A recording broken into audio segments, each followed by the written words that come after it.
Hey, what is up guys? So I got something very cheesy to share with you guys. It's going to be one of those troll decks, and this one's actually pretty good. It's kind of similar to the chicken race, but it's going to win basically in another way. It doesn't actually win that turn, but it gives you 6 cards, and well, it gives you 7 technically, and your opponent has nothing. Alright, so don't blink though, because it's pretty fast. Watch it. Oh my gosh.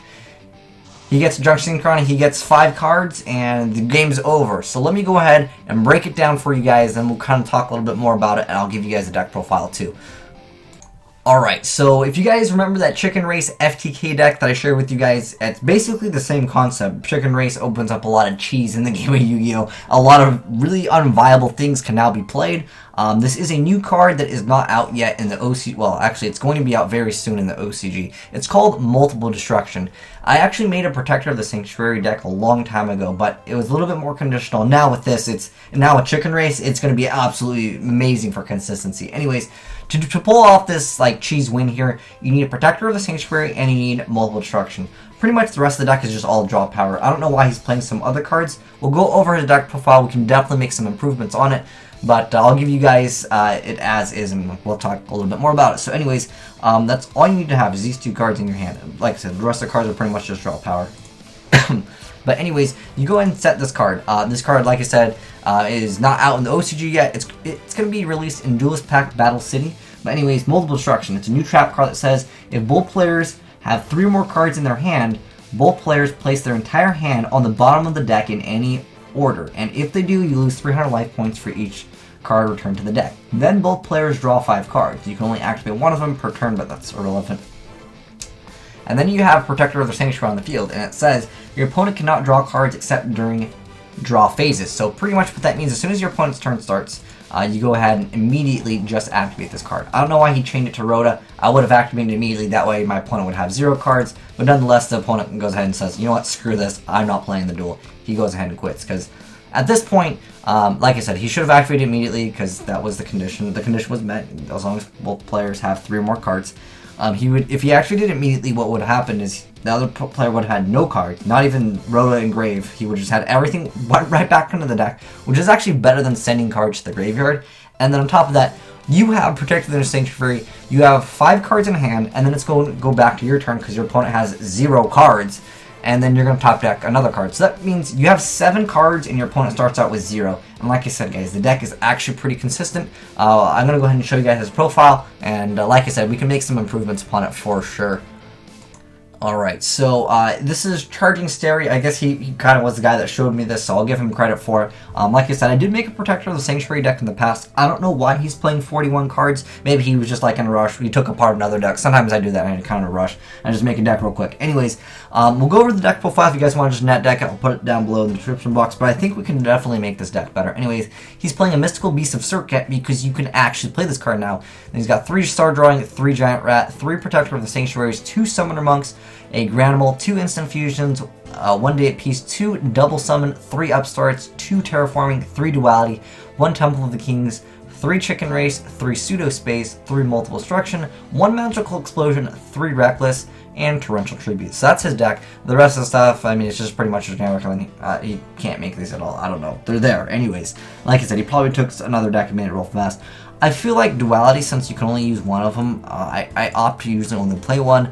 Summoner Monk's definitely great. I think Terraforming should be played at 3. I think he should be playing cards like Hand Destruction. I know technically you need to have the setup first turn. If you don't have a first turn, yes, it can technically be bad. But I feel like these are all too slow. I feel like they can help you out, but you want that consistency. One card I want to mention real quick that you shouldn't be playing is called Into the Void, because in order for this card to actually work properly, you have to actually have 3 cards in your hand, as well as your opponent needs to have 3 cards in their hand. So Into the Void would technically work if you were able to set multiple Reckless Greeds. You actually, multiple Reckless Greeds, then you're able to do it.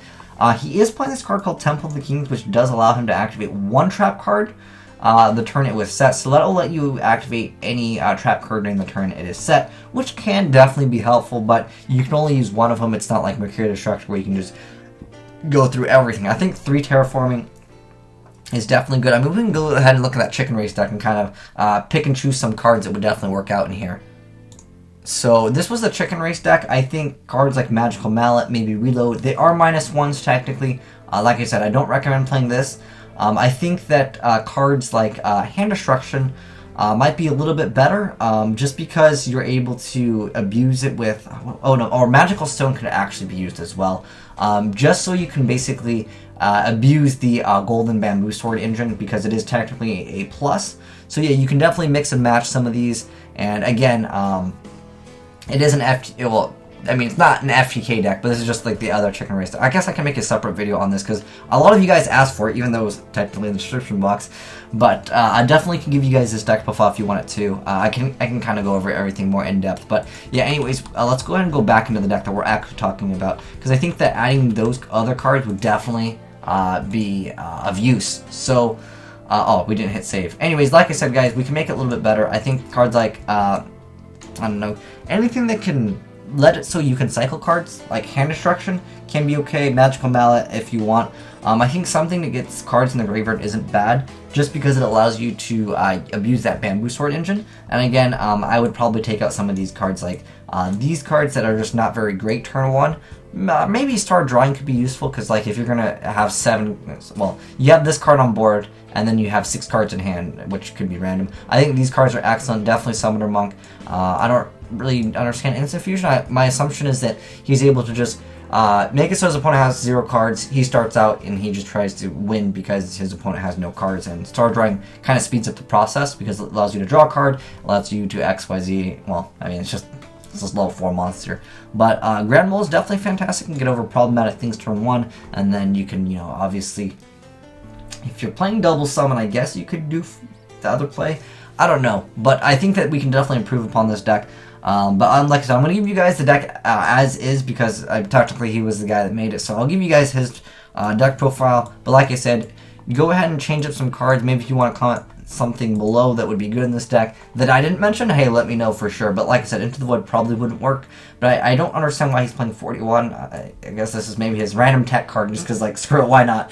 Sometimes I do that just for the fun of it. But anyways, yeah, that's a pretty nasty deck. Like I said, these are the 2 cards that you want, and then you pretty much win. I mean, it's not like an FTK. Well, I mean, with this, maybe you can pull off some shenanigans. You can Magical Explosion them, and yeah, you'd win anyways because of this. So it's like two win conditions in one, even though the win condition is basically your opponent starts out with 0 cards. But hey, who remembers windups, right? But anyways, thanks for watching, guys, and thank you for sharing in this really consistent. We'll make it more consistent for sure. But yeah, like I said, I'll give you guys a deck profile as is. But thanks for watching, guys. Asian Eyes signing out.